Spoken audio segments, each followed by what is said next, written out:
All right, welcome back. Today we're talking about The Four Agreements, a Toltec wisdom book written by Don Miguel Ruiz. So, just briefly, I'll read the back here. It says In The Four Agreements, Don Miguel Ruiz reveals the source of self limiting beliefs that rob us of joy and create needless suffering based on ancient Toltec wisdom. So anyway, this is a very small book. You can see, compared to my hand, it's very small, but it's also only 140 pages cover to cover. So um, an easy read, but a little packed book of wisdom. Literally four main principles, even though there's about seven chapters. But I thought it was a decent read. Let me jump in and give you a few highlights that I thought were worth reading, right? So, domestication and the dream of the planet. That's chapter 1. So basically he describes like domestication as all of us living in today's society. When we're children, we are very free. We're free of mind, heart, spirit. We're just very rambunctious. We're willing to love people. We're willing to try new things. We're just looking for joy, right? And then we become domesticated. We start to feel the pressures of society and the rule book and how well are we walking the line, right? So that's the domestication piece of it. And it plays a major role. He says the domestication is all these thoughts and beliefs about ourselves based on other people's sicknesses, ideas, preferences, thoughts, etc. This section is called Prelude to a New Dream. There are thousands of agreements you've made with yourself, with other people, with your dream of life, with God, with society, with your parents, with your spouse, with your children. But the most important agreements are the ones you made with yourself. In these agreements, you tell yourself who you are, what you feel, what you believe, and how to behave. The result is what you call your personality. I'm going to skip down a bit. He says, if you want to live a life of joy and fulfillment, you have to find the courage to break those agreements that are fear based and claim your personal power. The agreements that come from fear require us to expend a lot of energy, but the agreements that come from love help us to conserve energy and even gain extra energy. So basically, we start to accumulate these fears and ideas, and they start to kind of suck our souls, right? Okay, the first agreement. This is called be impeccable with your word. So he says, your word is the power that you have to create. Your word is the gift that comes directly from God. Skipping down, he says, the word is the most powerful tool you have as a human, is the tool of magic. But like a sword with two edges, your word can create the most beautiful dream, or your word can destroy everything around you. Goes on to give some examples of using your word well, that your word is a representation of your dream of who you are, whether you're domesticated or looking for joy and wild.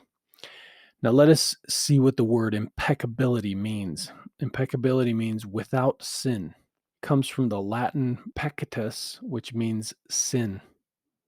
The im in impeccable means without. So impeccable means without sin. Religions talk about sin and sinners, but let's understand what it really means to sin. A sin is anything that you do which goes against yourself. Everything you feel or believe or say that goes against yourself is a sin. So living with a certain amount of cognitive dissonance, uh, actions not being congruent with thought, belief, and feeling. Skipping down, self rejection is the biggest sin that you commit. In religious terms, self rejection is a mortal sin, which leads to death. Impeccability, on the other hand, leads to life. He tells a story of this woman who had a great heart. She loved to sing, and one time her mother was frustrated with the day and getting annoyed at her child singing, and she basically told her to stop singing. You have a horrible voice. That girl internalized that horrible thing that her mom said and believed for many, many years that she could not sing and that she had an ugly voice. And it's an example of how We become domesticated by others. We absorb other people's parasitic point of view and internalize it to represent our own beliefs. And that is the part that takes us down. Now, this book sort of makes assumptions that we're all very unhappy and because of this, domestication and trying to walk the line that was given to us more than something we discovered gives us joy. Um, that we all kind of sit in that form of hell. But I found myself disagreeing with a lot of this. Though the principles are good, his examples assume that we're really, really unhappy, struggling, sad people. Anyway, using the analogy of the human mind as a computer, gossip can be compared to a computer virus. I agree with that one 100%. Garbage in, garbage out. Spending your time talking about other people and the things that they've done right, wrong, and the otherwise is a waste of your time, a waste of your energy, and turns your mind into a virus, a garbage machine. For years, we have received the gossip and spells from the words of others, but also from the way we use our word with ourselves. We talk to ourselves constantly, and most of the time we say things like, "Oh, I look fat. I look ugly. I'm getting old. I'm losing my hair. I'm stupid. I never understand anything. I'll never be good enough, and I'm never going to be perfect." Do you see how we use the words against ourselves? We must begin to understand what the word is and what the word does. If you understand the first agreement, be impeccable with your word, you begin to see all the changes that can happen in your life. Changes first in the way you deal with yourself and later in the way you deal with other people, especially those you love the most. If we adopt the first agreement and become impeccable with our word, any emotional poison will eventually be cleaned from our mind and from our communication in our personal relationships, including with our pet dog or cat. Impeccability of the word will also give you immunity from anyone putting a negative spell on you. I like the way he talks about negative spells coming from other people and poison sinking into your soul because you accept what they say with their word. Um, Now, that being said, the second agreement is don't take anything personally. So don't accept the poison. Don't accept their negative, subjective opinions as a representation of yourself. It's always a representation of them. I've talked about this many times. If I compliment you, that's a representation of me, my attitude, my opinions, my desire to send good vibes out. It has nothing to do with you, really. If I like or hate your shoes, that's up to me. It has nothing to do with you. The next three agreements are really born from the first agreement. Whatever happens around you, don't take it personally. Using an earlier example, if I see you on the street and I say, "Hey, you are stupid," without knowing you, it's not about you, it's about me. You take it personally because you agree with whatever was said. As soon as you agree, the poison goes through you and you are trapped in the dream of hell. He has this bit about anytime we start taking things personally, we're absorbing negativity and we sort of have these strange agreements, unspoken agreements with one another where it's like, if I want to suffer, you help me suffer. And if you want to be abused, I'll help you be abused. It's like this weird cyclical emotional turmoil that we kind of support each other in. We support each other's addictions and bad behaviors and emotional chaos. And if you look around, you'll find people in your life that kind of do that, right? The third agreement, don't make assumptions. We have the tendency to make assumptions about everything. The problem with making assumptions is that we believe they are the truth. We make assumptions about what others are doing or thinking. We take it personally. Then we blame them and react by sending emotional poison with our words. I thought that was interesting. We do make a ton of assumptions, especially large scale issues. Like, I love when people claim to know how some person on TV is, or a political personality, or the effects of this new bill, or what, like They think they know someone's intent. And then we make judgments based on that assumption, which may or may not be anywhere close to accurate. All right, we're cruising through this. We're almost done already. The fourth agreement: always do your best. The fourth agreement is about the action of the first three. Always do your best. So he kind of ties into doing your best, this idea of like, if you're doing your best, you're doing things you enjoy. You're doing things that bring you energy and happiness and things like that. If you're doing, quote unquote, your best to make a paycheck for someone else and you're not enjoying your work, you're not actually doing your best. You're doing something else, right? So there's a lot tied into this do your best thing. But he says a good example of this comes from the story about Forrest Gump. He didn't have great ideas, but he took action. He was happy because he always did his best at whatever he did.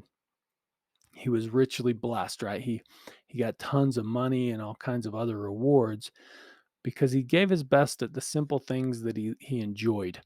And when you have a love of things, you you do a really good job. In fact, it's funny that I read this, and today I shared an Insta video of Kobe Bryant being asked, like, if you had to pick one thing amongst the greatest in any area, what would that be? And he says, love. Love is the main thing. We love what we do. It's like just being able to participate in the thing that we do and work on that craft is bigger and better than like the success, the money, even the championships. Like the love of the game is what drives the great ones. Um, and so doing your best means you're working hard at something you enjoy. So that's the four agreements, but here he has the Toltec path to freedom, breaking old agreements. I just want to share a couple blurbs from this. He says, true freedom has to do with the human spirit. It is the freedom to be who we really are. So he explains children, right? They're wild, they're free, they're looking for fun, for joy, for entertainment. He says, very young children are not afraid to express what they feel. They are so loving that if they perceive love, they melt into love. They're not afraid to love at all. That is the description of a normal human being. As children, we are not afraid of the future or ashamed of the past. Our normal human tendency is to enjoy life, to play, to explore, to be happy, and to love. I like the way he describes the children as normal human beings. That's how we ought to be. We ought to be free spirits looking for adventure, for love, for connection. He talks about feeling love from the trees and from nature and from the stars, and then you living your life in that space of just saying like everything is giving off love and so do I, and that your life will be become very peaceful and at one with everything around you. He says when we talk about the Toltec path to freedom, we find that they have an entire map for breaking free of domestication. They compare the judge, the victim, and the belief system to a parasite that invades the human mind. From the Toltec point of view, all humans who are domesticated are sick. They are sick because there is a parasite that controls the mind and controls the brain. The food for the parasite is the negative emotions that come from fear. Interesting, right? We fear all kinds of stuff: fear of judgment, fear of not being successful, fear of not having enough, fear of unhealthy, fear of coming off too prideful, fear that our wealth and success will offend others, fear that our lack of success will offend others. It's just like constantly afraid. The freedom we seek is to use our own mind and body to live our own life instead of the life of the belief system. Now, there's a lot of wisdom that comes from these belief systems, the domestication piece that he's talking about.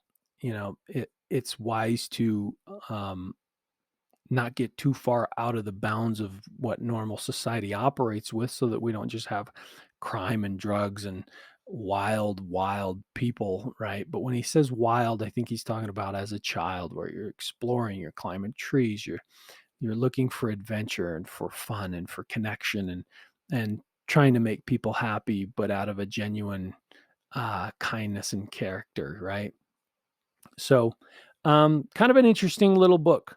I I definitely would recommend following these four agreements. Um, and if you want to get the book, it's a super simple read. I'll put the link below as always. I appreciate you guys listening, and we'll catch you on the next one.